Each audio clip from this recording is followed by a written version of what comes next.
Join me today as we make a visit to beautiful Bella Holsteins in Platteville, Colorado to sit down with dairyman Jerod Henrickson.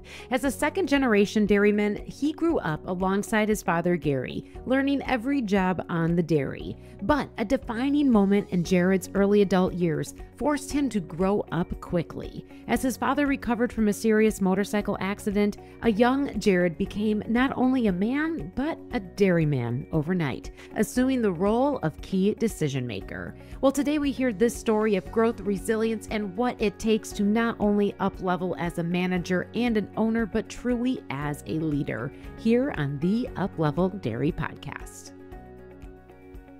This episode is brought to you by Milk Group. Milk Group is a dairy software company that brings real-time actionable data to dairy farms around the world. They are dedicated to revolutionizing the dairy industry with their user-friendly cloud-based software. One by Milk Group is the all-in-one app that brings together all important aspects of your dairy in one place. With products such as feed and animal management software, people training, dairy facility monitoring, and scale management, Milk Group is committed to providing producers with the tools they need to succeed. Jerod, so we're out here, Platteville is your town, huh? Yep. And it's Bella Holsteins, right? Bella Holsteins, yes, ma'am. Yeah, so how'd you get into where you're at today? Luckily, I was born into this. My dad started the dairy in '79, and so being from a dairy family, it's a lot easier to get into this. Basically, just grew up working on the dairy. I've been doing everything outside since I was 10, and have just continued to grow into the position that I'm in today. Did you always know you wanted to be a dairyman? Yeah, I think I've never had a question. I had a passion for hard work and just being out on the outside and tractors and the cows. And I mean, from 10, you couldn't keep me inside. As soon as I'd done with school, I was out on the dairy. So you mentioned that things have grown into what they are today. Yep. So if you were to look back and describe what this place where we sit today, what it looked like when you were 10, what would you have seen when you looked out the window at the dairy? Boy. 10 years old, I think Dad was only milking 300, 400, 500 cows, I think, at that point. And then my dad was very aggressive, so he just kept expanding every couple, 3 to 5 years. There was just additions and growth. So I got to watch all that as a young boy, just watching all that growth happen. Just became normal. So that's part of the culture and the attitude around here is an attitude of growth? Just progressive. We're doing the best we can. We pride ourselves on doing the best we can with what we've been given. I don't desire to be the biggest, but I do want to be one of the best. So describe the scale of where things are at here today. So we've got one milking facility here that's milking 3,300 cows, 3,350 cows a day here, 3 times a day. I do have 3 other locations that are just for young stock, just because we've outgrown the permit that we have, so we've had to buy 2 other facilities. We also purchased another facility that was a milking facility to move that quota onto this facility, because Colorado has quota that we have to buy existing quota rights, and so we had to buy another facility to bring that for our last expansion. I see. So this is where all the cows get milked, is right here. Going back to, like you said, when you were a kid, about 500 cows here, added and grown a few more today. Yep. This dairy, as I have heard from your father, is the one that really pioneered some of the things that we see industry-wide today. So what were some of the things that you recall being a part of or seen in development that have become staple parts of maybe this farm, but have really impacted the industry on a broader scale? Yeah, there's a couple ones, I guess. Dairy comp, I think my dad was pretty involved in dairy comp early on in some of those design processes. But he tells me the stories that he was very, very involved in the dairy comp part. So that still is widely used in the industry by a lot of people. The other big one I'd say is he helped invent the freestall conditioner. So back then it was called Botec. And Dad was the first one who put a freestall barn in the state of Colorado. And so they used to go out there with pickaxes and pickaxe the beds to make them soft and fluffy. And so that quickly made my dad design something that was a rake or a power tiller. So he designed this power tiller that came out and turned sideways and fluffed these beds up that now most people that use freestalls have a power tiller or a rake of some sort. So your dad is an innovative problem solver, huh? I think when you have to physically work, you'll find a quicker solution to not have to do that. So do you have a little bit of that quality in you too? I love hard labor. I'm good with hard work, but the same thing. If there's a quicker, easier way to do something, I'm looking for that. Now it's technology is really pushing us for that. So. Okay, so you just said two things. You said that you love the hard labor, but also you're finding technology that's able to help make some of those things easier too. So as you mentioned before, there's been some technologies that have really come to fruition right here where we sit right now. Mm-hmm. But what are you using today that is really driving what you believe will set this dairy up for the future? I would say the biggest thing is going to be our collars, our collar system, which we use SCR. That has changed our dairy dramatically. I'll go back and say that we used to be a standard herd where we'd lock up cows every morning and give shots and do all the things. Putting these collars on has allowed us to run to sort gates. We used to lock up every cow to only treat 10% of the cows or need those percentage of cows. Now we only pull the percentage of cows that we need to treat that day, and everybody else returns back to the pen. So I have no lockup time, animal husbandry, lameness. There's a lot of pieces. The breeding piece has just been astounding how well the breeding is going here. So that was one technology you implemented, and were you early adopters to that one as well? I don't think I was that early. I think that SCR has been around a while. I was kind of late to the party, but boy, what a game changer. Yeah. Yeah, what a game changer. What else? I'd say identification in the parlor has been a big piece for me. We remodeled the parlor, it's been now 4 years ago, and so we put individual IDing was a big thing for me. As our milk production and things have creeped up, making those intelligent or educated culling decisions has been crucial. When you don't have all the data, you can't make a smart decision. So data collection and stuff like that has been pretty important for me. And you work with Milk Group on some technologies also? We've started to switch to Milk Group. So we've been on the feed program now. I think we're on our 4th year of the feed program. Super happy with that. The feed program has been great. We also have now just switched to Animal, which is Dairy Comp. Great program. It's early on, and we are working with them to improve that program. Okay, so when you think about that particular program, Animal, and you made a switch over to that, as you said, it's early in that space. What is it that you want that technology to be able to do for you? And where do you see it being able to develop to truly serve the needs that you have as a dairyman for real-time individual cow data? I'll compare the two because I'm only familiar with what I came from to where I'm going, and then what I can see what I'm wanting. Dairy Comp seems to be still stuck in an old 1980s when it was built. It's still command lines and things like that. The Animal program has updated that where it's drop-down menus. It seems more fluid for a younger generation who's more understanding with that type of system. For me, it's been a better fit. The other piece is that Milk Group, I think, has put a big piece on genetics and genomics. And for us, we're starting to really get into that genomics and really play in that piece too. So being able to manage that with this program, I think will be a big help for us in the future. So this gives you the opportunity to integrate that genetic and genomic information in with the individual animal. Yeah, it's actually put on the cow cards now, and so we can sort things and move things around because it's included data in that system. So how has that enabled your managers and yourself as a owner and manager of this business? How's that changed the game for you so far?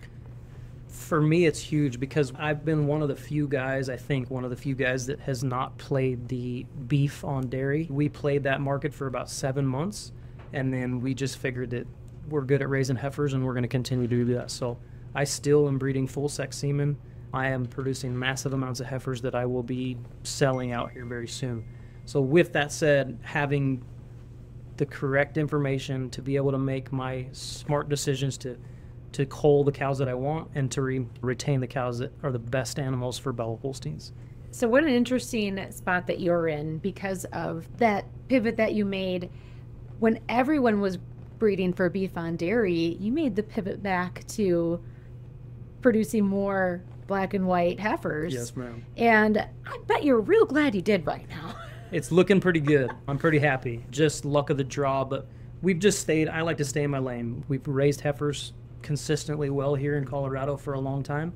We've proved we can, and so I just felt like that was a market that I wanted to stay in. My dad has always been an outside-of-the-box thinker, and so when people turn left, we usually turn right. When people are running, we're probably walking, so we try to do the opposite on those types of pieces. And it's worked out all right. Today it looks good. I've had the opposite where it looks bad, so today it's a winner, and it can be the opposite in some cases. So you also mentioned that you use one feed from Milk Group. What has that done for you? Continuing to grow. So actually here next month, we're going to start using the scale program that's integrated with the feed program. So they continue to make things more efficient for us in importing our feed, so we're not keystroking in every time a load comes in, and delivering the feed to the cows. That system is now becoming a complete package for us. So do you, from what I'm hearing between the different technologies that you're implementing, removing the human touch of a button, as many keystrokes as you can remove? Yes. Is that kind of the goal? Absolutely. Human error is a big problem. So we've gotten away where we're scanning everything now. We're not manually entering anything. It's all on handhelds, all done at cow side. So there's no double entering when you're writing on a paper and then having to bring that to the office and then double enter it. It's just more places for errors and mistakes to be made. So streamlining for us has been crucial, and accuracy of data here, that's big.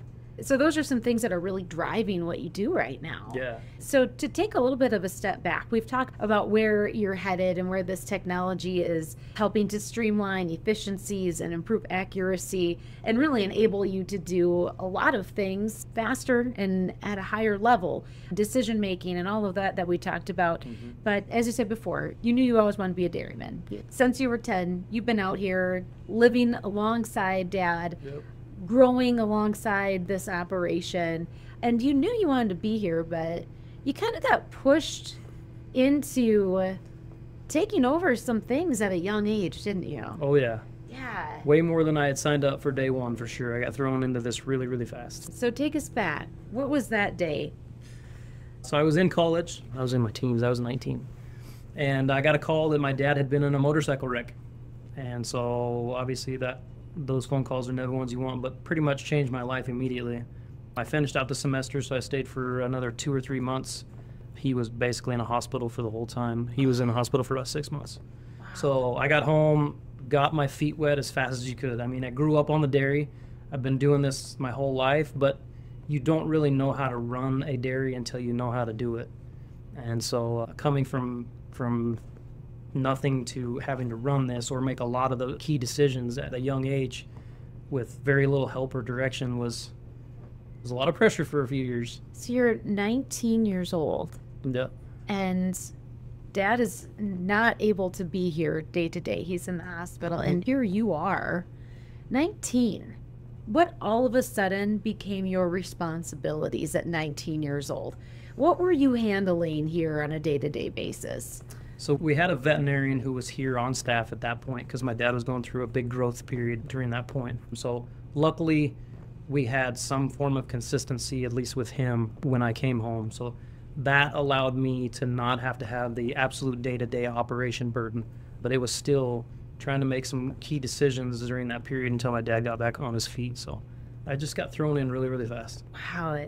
Do you remember any of the really big decisions that you had to make at that point? Is there one that really stands out? 100%. The biggest decision, and I even still think today, that was right when BST was getting pulled. So there was a bonus in Colorado to be off of BST.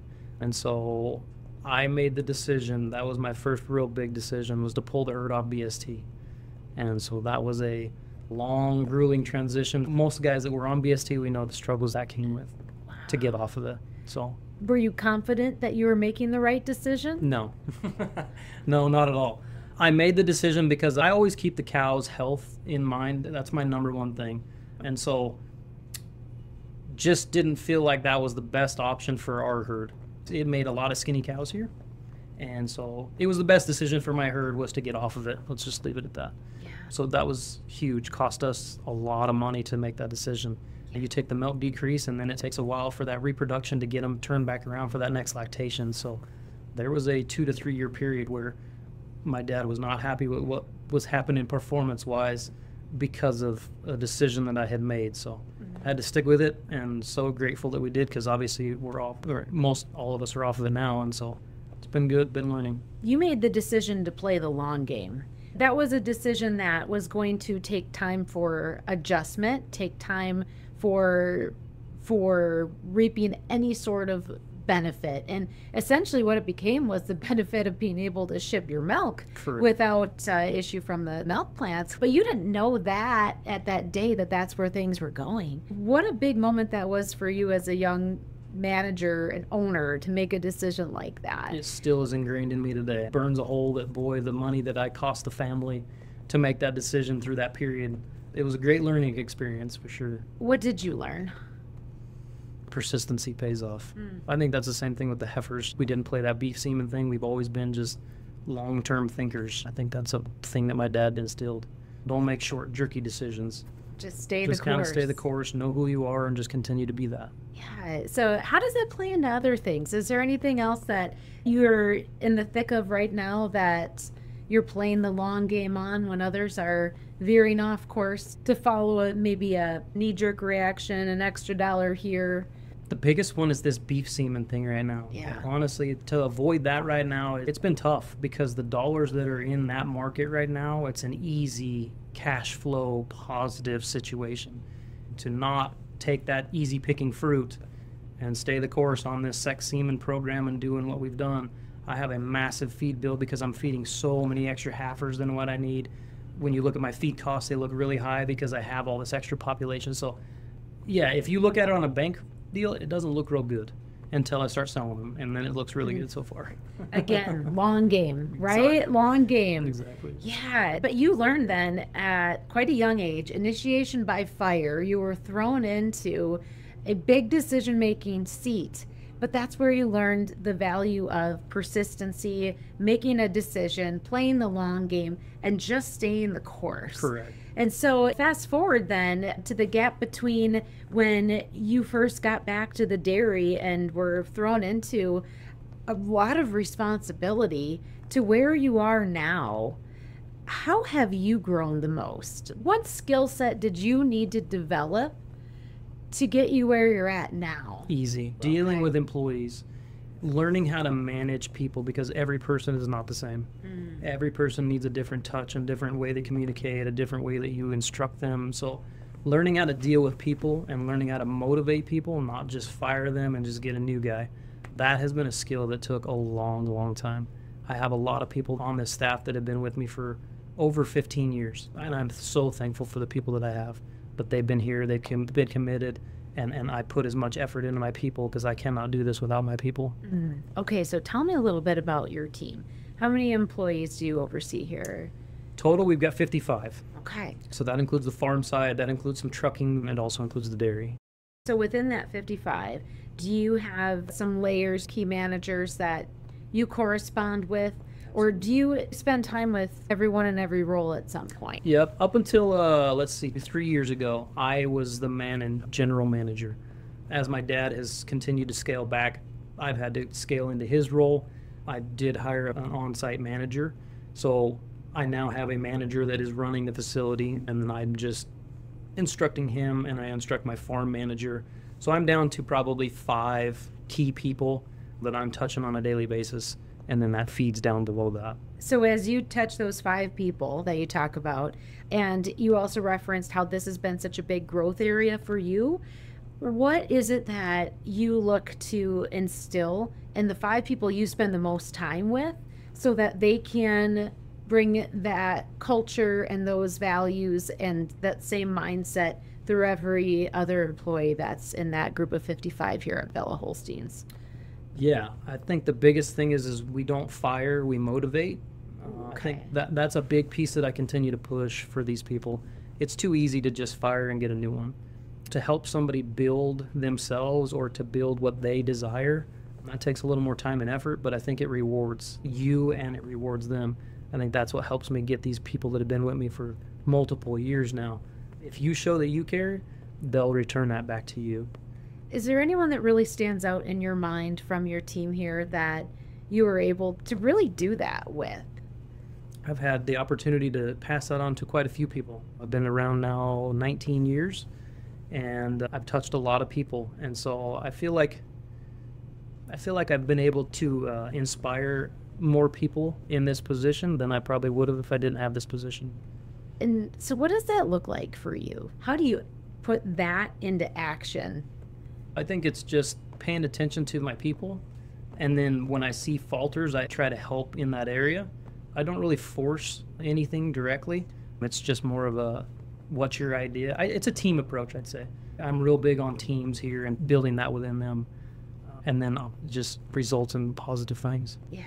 So do you do team meetings? I don't like the Monday morning meetings. I think that some of those can get really repetitive. So we'll do area meetings. We'll break it down into feed area or calf area or milking parlor or shop area. But when we see an issue, we'll go sit down with that team and just talk about the issues that we're having and see if we can help motivate or assist in the issues that they're having within that area. So instead of having a typical structure of here's when we're going to have a meeting every week, you find it more effective to just spend some dedicated time with those areas and the people in those cohorts and really address the issues and figure out how you're going to handle them and fix them. Correct. And you talk about motivating people. What does it take to motivate people?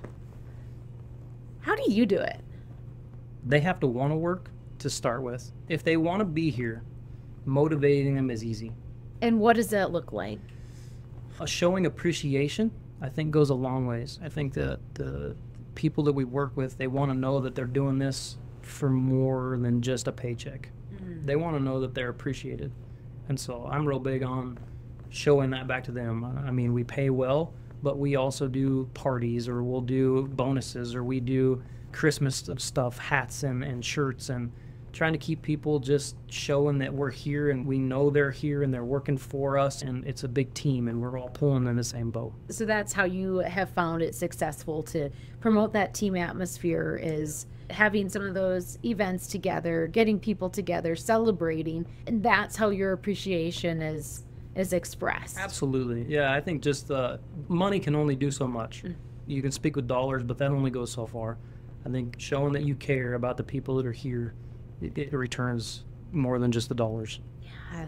What's the biggest lesson that you've learned with people management and as you've developed your skill set with managing employees? I would say that the dairies create a lot of turmoil in the day for the owners or somebody in the top end. There's always a problem, always something coming at you, and staying calm in how you present that to your people, I think is very important. If you present yourself as there's a lot of turmoil or you're under a lot of pressure, or I think that pressure goes down to the people. So keeping a level head, don't overreact, don't cuss at people, don't do anything crazy. Just be respectful. They're a human too, and just help them with their day so that they can help you with your day. Was that always easy for you? No, it's still not. People are the hardest thing in their business. The cows anymore are the easy thing. That's the thing that we love, the cow, and they're the easy part of the business anymore. And dealing with everything else and the people and all the problems is what keeps me up at night. When you talk about dealing with that people side and really maintaining a consistent demeanor and a consistent expectation that your employees, they develop that they know, okay, Jerod's going to be consistent. You're not having the big highs and the big lows in front of them. Like, you are maintaining this kind of level. I do the best I can. Do the best you can. Nobody's perfect. But really, that's called leadership, right? You're in this position to lead the crew behind you, and you have to be able to do that. It has been a skill that has been learned the hard way. I've been through a lot of employees, not on purpose, but just poor decision making on my end, or not knowing how to motivate somebody the right way, or there's always those things that you can do better to not have consistent turnover. So that's where consistency, just be consistent with the employees on what you expect from them. If you expect one thing one day and the next thing you do something completely opposite, they don't know how to react. So consistency. Yeah. So that's a really key thing for you as a manager. But I want to just change that word to leader, because that's truly what you are here. You are leading people. And as you said, it's not just about the cows, it's about the people that you need to perform at the level to keep this place as the beautiful representation of dairy that it is. And So you've learned a lot by force at times. Who's influenced you the most? Who have been some of your mentors along the way? My dad, obviously, is my huge one. Tell me about your dad. My dad's been very progressive from day one. He started with nothing. Actually, my dad didn't even come from a dairy. Really? Yeah, my grandpa was a nutritionist in Central California. My dad milked cows after school through high school, worked on the weekends just on other people's dairies, had always a passion for dairies. Him and my mom graduated high school, and they got married, and 2 weeks later they moved to Colorado and started this place. Really? Back in 1979. Yeah, and so he has been aggressive in growth and pushing, and from day one, it's just something that I've just grown up in. Watching him as a type A personality, just nothing's ever good enough. We can always do better. It's just a different kind of drive that's inside my dad. I don't see it from many people. I was lucky to have it because it made me, I think, a better manager or owner/manager as I am today. You mentioned earlier, too, that your role has shifted once again. Your dad has stepped back and you've stepped into some of his duties here. So what's on your plate now that wasn't before?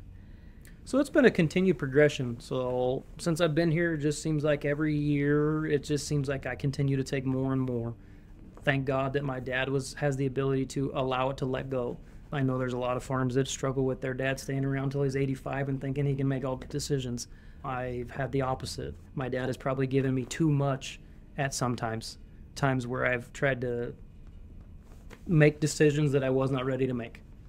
So I've been blessed in being able to be in this environment where I was given every opportunity to fail and grow and get my butt chewed, but it's made me the dairyman I am today, and I'm thankful for that. So. Yeah, and all of those things that made you who you are, now you are influencing those key managers here and really developing a culture.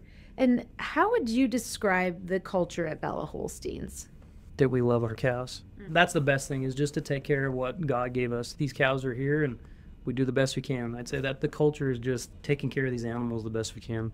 And that's something that is communicated across the board? Absolutely. There's just no room for shenanigans here. We don't beat, we don't electrocute, we don't hot shot, we don't yell, we whistle. That's all we do here. The parlor is very quiet. I don't want to have any impact in hurting an animal that was done from our lack of training or facilities or whatever it was. When you look towards the future, Jerod, what do you see as the biggest hurdles that lie ahead for you as an owner and as CEO? Is that the correct title for you now? Yeah, I'd say so. What else keeps you up at night? You mentioned employees as one of those things and people, but what are the biggest challenges that you foresee impacting this business in the next 5 to 10 years?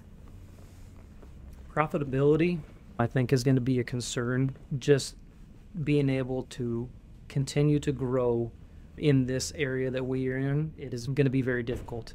So if you have the desire to grow, I think that's going to take some big aspirations where I don't even know where that looks yet. So that is a huge hurdle for growth, is a huge concern for me. I'd say the other big concern right now, and this is kind of short term maybe, but bird flu is a big concern for me moving forward. Last year was our first year for everybody who has it. I think that's something that is going to be a larger problem for our industry.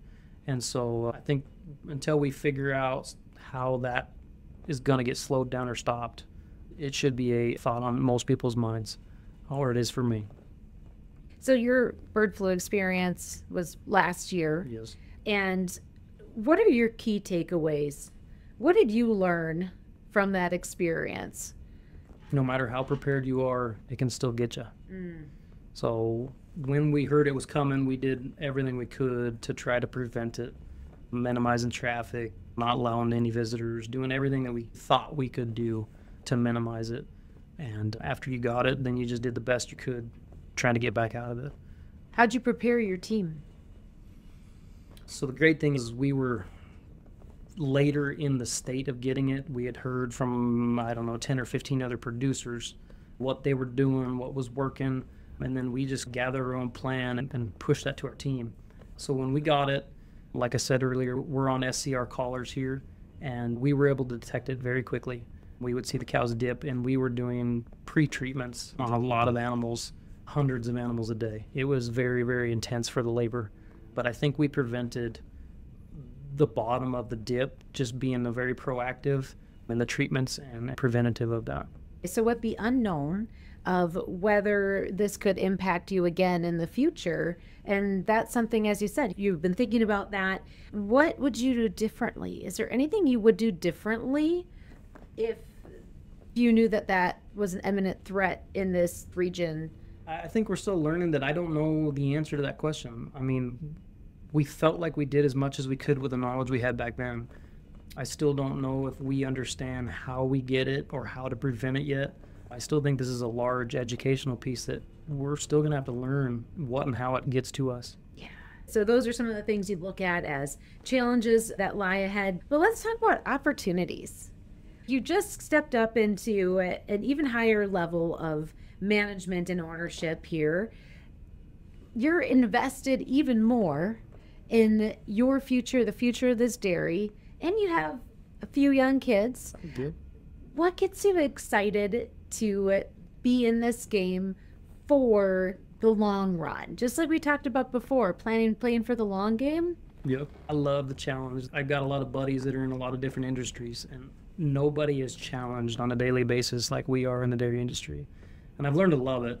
Just thinking about any piece of that dairy and how you can make it better, it's a challenge. If you want to grow and get another dairy, it's another challenge. Just challenging myself in any aspect, I think, is a good thing. Yeah. So I always like to ask my podcast guests 5 questions. Okay. We'll play into one of those in just a moment here that's similar to what you just said. But 5 questions I like to ask my podcast guests as we wrap up our time is, number 1, what does success look like to you? How do you describe your version of success? That's a good question.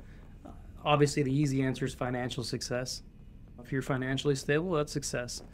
For me, I guess that would be a big piece, but also if I feel like I've accomplished something, that for me is successful. I think just having those daily completion tasks, that's success. Yeah. So keep moving the needle forward. 100%. Yeah. In 3 words, how do you want to show up each day? Prepared, calm, passionate. You've touched on those things today as a leader and as a manager here. And who are the thought leaders that you follow? We talked about your dad as an incredible mentor. Yeah. Is there anybody else that you look toward? And maybe there's someone that's local and in the area. Maybe there's someone that, an author, someone you like to read to or listen to their stuff. I don't want to say just one person. I like to look at a lot of my peers. We like to travel and look at other dairies, and we hear that, hey, this guy's doing this. Well, let's go check that out. I think that's the best place, is just to look at your peers and compare yourself to them and where your next level needs to be, the next challenge. So that's my other question for you. What's your next up level? Personally, professionally? So this site is basically maxed out for growth. I think my next big move is possibly growth. I don't know if it'll be within this state, maybe out of this state, but I do have a little bit of desire for some growth. So hopefully Bella will have a 2.0 dairy here soon. We'll see. Very exciting. Yeah. Very exciting. Yeah. And last of my up-level 5 questions for you. What are the words that you live by? Do you have a quote or a saying that is just kind of your guide, or things that you say to your team around here?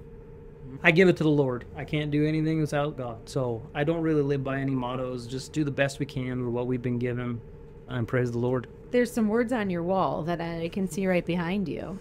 It said, "The Lord is on my side. I will not fear," from Psalm 118:6. Yes. That sums it up, doesn't it? That's why it hangs over my desk. There you go. Yep. There you go. So, Jerod, I had sat down with the dairyman not too long ago. Tommy Irsch, I don't know if you know Tommy, Swiss Lane Farms, Michigan. You guys will like each other. Cool. So I asked Tommy, I said, I'm going to challenge you to leave a question for the next dairyman that I talk to. And the question that he put out there is, who do you want to be right now? And so, a little background on Tommy. He's in the flex stage of Actually, very similar, going from management to that CEO leadership Yep. spot and just growing through that. So I pose that question to you. Who do you want to be right now? I want to be my dairy manager. Oh, I say that because the challenges that have come with stepping into that new role, right? It's always more pressure, but to go back to the purity, when it was only 3 years ago that I hired the manager, but when you're out there every day with the cows and looking at particle length and breedings, and you're just in it every day, it's why we do what we do. It's why I love what I do. But when you get up to this upper end, if I get to the cows 2 days a week anymore, it's a miracle. It's not what I like to say out loud, but it's the dang truth anymore. It takes so much office work and things inside here to just allow the work to be done outside with the cows. Yeah. How are you keeping your hands in what you truly love as you transition to a day-to-day that's different? I think adding the new technologies that I have, that has kept, when we put something new in, if it's sort gates, if it's collars, if it's milk meters, new breed programs, just anything like that that we set up in the office, and then I can follow it when it goes outside. So doing something in the office that leads me to go follow it up outside, that's been a big piece to help me keep going out and staying in touch with what's going on out there. So it gives you a reason, but it's a targeted reason. So Yes. you can manage both. You can manage your time. You can dedicate your time in the barn to something that needs to be addressed, but also gets you in the barn where... Absolutely. Yeah. Where I need to be, where I love to be. Yeah. So what would you love to just know from other people that are doing what you're doing every day? What's the next big thing? Oof. What's the next big thing? How do you answer that question? I think it's specific to each person, but for me, my next big thing would be hopefully another dairy. Yeah. So this has been great, Jerod. Just really appreciate you allowing me to come out and visit with you. And we've covered a lot of subjects in the time we've been sitting down here. Is there anything that we missed?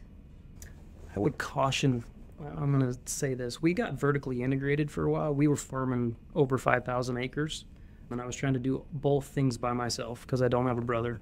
So I was trying to run 3,000 cows and 5,000 acres and trying to be hands-on manager of both. I would caution people about how big and how fast you grow and not having the correct management team in place. Because when all those burdens get put on you, you start not worrying about what you should be worrying about. Your focus gets put in the wrong positions, and the key starts taking the hit. Oh, that was a big lesson learned, huh? Big lesson learned. Did you get burned out? Oh, yeah. There were some times I was questioning if I wanted to continue to do this. Absolutely. What kept you doing what you're doing? I love What it. changed? I love what I do. What did you have to change? I changed a lot of my management styles. I changed the way that my dad approaches me with some things. The way that we work together has changed in this transition period. So, like, it's been a 15-year transition, a 19-year transition. There's a lot of bumps in the road. When you get married, you have to learn how to deal with that spouse. When you transition a business from the way Dad used to do it to the way that I want to do it, holy cow, there's some bumps in the road. Yeah. Just stay on course, be who you want to be. It'll work out, hopefully. And hey, looks like it's working out pretty good for you. I think so. I'm lucky. I'm blessed. You just heard from Jerod Henrickson from Bella Holsteins in Platteville, Colorado, here on the Uplevel Dairy Podcast. If you like this episode, make sure to head over to upleveldairy.com so you can receive notifications of new episodes in your inbox every single week. I'm Peggy Coffeen, and thanks again for listening to this Uplevel Dairy Podcast. Until next time, keep on growing, keep on learning, and up-leveling your dairy.